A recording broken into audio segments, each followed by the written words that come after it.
But you are an unexpected gift. One that is given freely. Into your heart. Come with me, Ibuki. Join my... My keen and sophisticated eyes have spotted room for improvement. You forgot enchanting. Keen, sophisticated, enchanting eyes. More color. Ibuki is right. I could gather flower seeds for them. Blue anemone are their favorite. Really? I do not think I have ever seen you quite so tongue-tied. Not yet. Do you think someone might see us?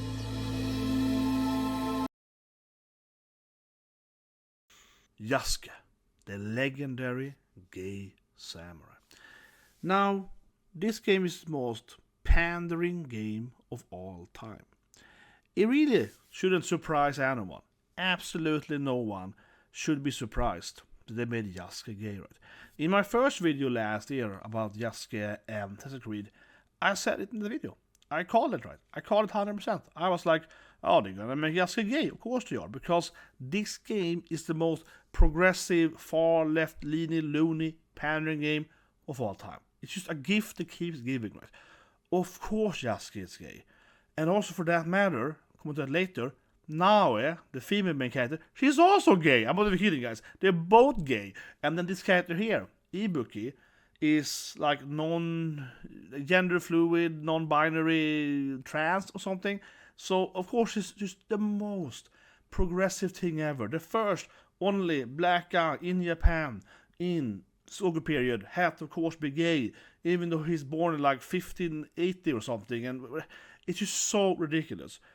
But we have to remember how this started. One of the reasons that I knew the Yasuke would be gay is, of course, because Ubisoft, for some insane reason, decided to hire a consulting expert that has a PhD in PDF stuff.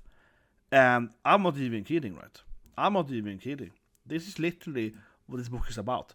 She is a fujoshi, a woman obsessed with boil, ergo yaoi, right? Two guys doing it. So they hire a woman that is, again, obsessed with gay relationships. And I mean really obsessed. And also, to iterate, very, very important iterate here, she's obsessed with very, very young men on men stuff, okay? Now, this is kind of creepy, to say the least.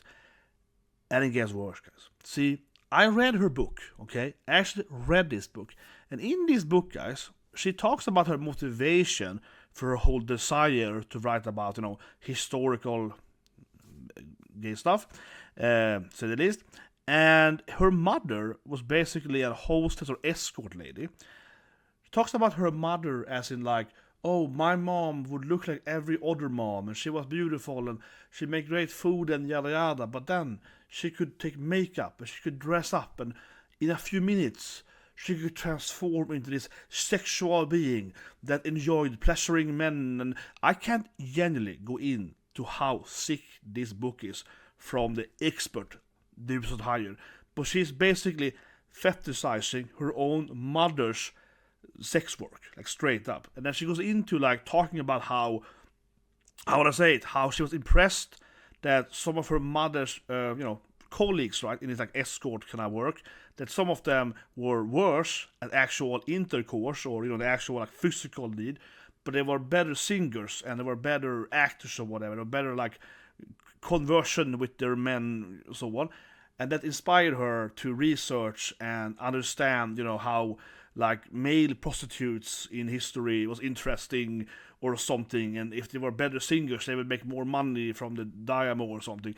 And it's really, this book is sick, okay? It's straight up sick. And this woman then is straight up saying that her whole life, she's like 6 or something, she's been, obsessed with like sex work or something. And this is the person Ubisoft hired to write Yasuke. So no one should be surprised, right, that she has written Yasuke as super gay. Like, it just shouldn't surprise anyone. It is literally what they wanted to begin with. And I think, I keep saying it, but I think it's really important to understand, right, that Ubisoft from the very beginning was like, okay, we're gonna make him black because we wanna pander to that, right? Okay, and we're gonna have like, we want him to be gay, so we pander to that. If we want him to have a trans girlfriend, okay. So they went out their way, right, to instead of hiring an expert on, for example, I don't know, castles or like Japanese martial art or firearms or whatever, right? They could be interesting for an actual game. They were like, oh, who can we find this like PDF expert? She can write this like really weird like Yasuke sexual stuff. Is that like, what is this game they're trying to make? You know, who buys this game? Do you want this thing? I mean, genuinely, if you're a fan of Assassin's Creed, are you a fan because there's some kind of weird sexual dating games? That begins with a kiss. Of course, the female character is also gay. And you have to ask yourself, right, what is the likelihood that two people born in the 16th century are both gay or trans? I mean, it's just, yeah, it is mind-boggling. And it's obviously very, very pandering. But it doesn't stop there, guys. It does not stop here, right? See, what I think is even dumber is, of course, the non-binary romance. So in the game, you can also date this character called Ibuki. So Ibuki is male to female, I guess, kinda, or like non-binary, gender fluid, something, right? And I want to be very, very clear here, okay? This is also why I really, really hate and despise Ubisoft, right? Because they actually could have written this in a way better, more organic way, right? To actually make Ibuki somewhat logical, but of course they can't, because they had to push it all the way, right? What I'm referring to is, of course, that it does exist Otokonokos in huge amount of manga and anime and also games. It's actually not that uncommon at all, right, to have some kind of trans or cross-dresser character in a Japanese samurai setting. A common cross-dresser character in a Japanese manga or anime and so forth, right, are either gonna be a man that is openly against it, a man, but has like, you know, sex with men or whatever for money, right? Does that serve like a geisha in the past, and does that as a job, right? Then they go home and then they're a man. Or of course, they're gonna be, I'm a woman. I am, you know, female, right? I wanna be a woman. So I wouldn't have nearly even close, right, to the issue with this terrible game if they had written an actual trans character. A character that is born as a man, has a penis, and then becomes a woman, right, you know? It wants to be feminine, it wants to date, to get married to a man and whatnot, right? That would be 100 times more likelihood than an actual, like, non-binary, gender fluid, changes to gender every day. That character doesn't make any sense. And of course, Yasuke would never ever call them they or dear, right? And I think this thing is a perfect example of why no one likes these, so to speak, woke people, right? Because they couldn't just be happy having a trans girl, right? Having like an attractive, you know, male to female Otokonoko as you have in manga and anime. That's one thing too, right? They used to tend to be much more attractive, you know, when it comes to the Japanese design, right? No, but they had to have a character that is so progressive that they are beyond being trans, right? They're like, they're a they, they're a say.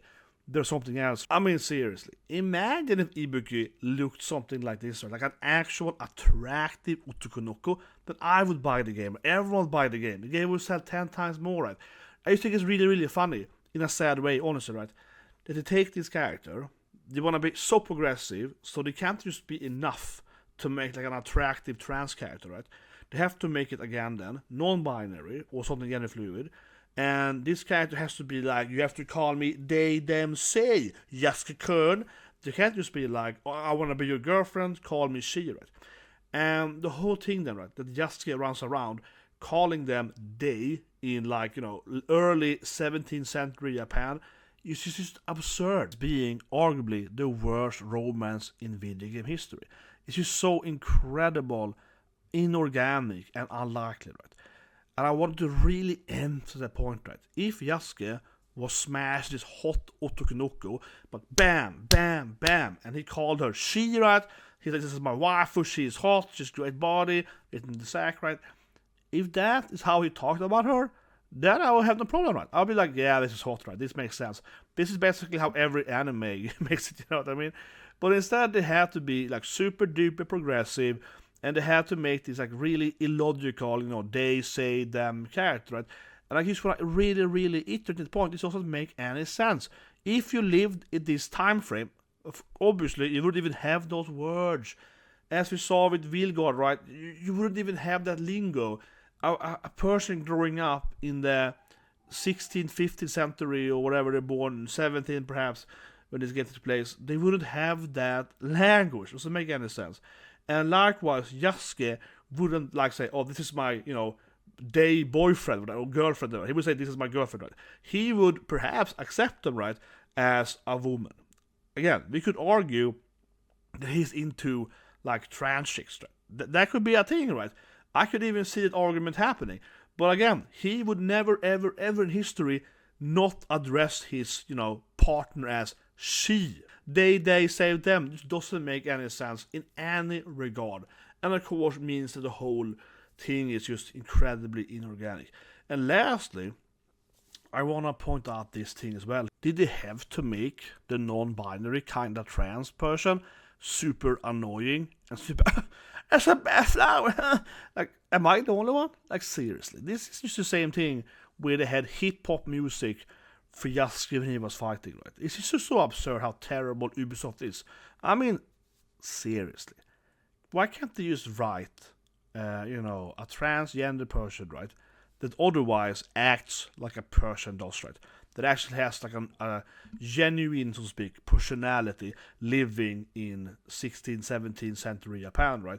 And not having them having to be obnoxiously, fabulous and be like, please give him a flower, but this flower's the wrong color. You're gonna have me. They have to have that kind of super annoying, superficial, stereotypical, generic personality. Right? You know what I mean? They're such incredible bad writers. It doesn't help the whole case. Right? Anyway, that's the video, guys. Please subscribe, press that like button, and have a great day.